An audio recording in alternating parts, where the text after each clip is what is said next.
dit arrivée du printemps, dit grand ménage. Et disons que les épisodes de gel et dégel ont amené son lot de défis à la Ville de Québec. On est à peu près à 2 semaines là, de retard par rapport à d'autres années.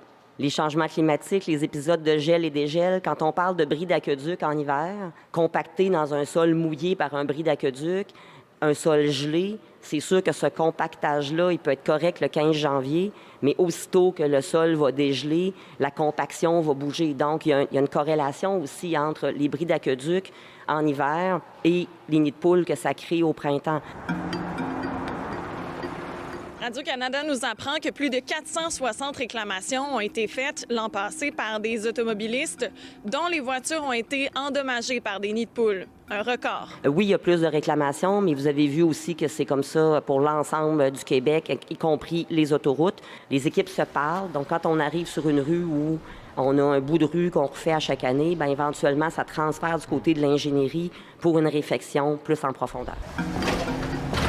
Dans les dernières années, le nombre de réclamations a passé en 2023 à 150, en 2024 à 127, avant d'arriver à 469 en 2025. Pour l'année 2026, on compte déjà 280 réclamations. C'est une taxe invisible parce que l'argent que les gens vont dépenser pour faire réparer leur voiture pour une crevaison ou un bris de suspension, bien, directement, c'est de l'argent de moins dans leur poche. Je reçois énormément de courriels pour me dire que, surtout dans mon district à Val-Bélair, que la voie puis la chaussée est en très mauvais état. J'ai proposé une solution où il existe un produit québécois.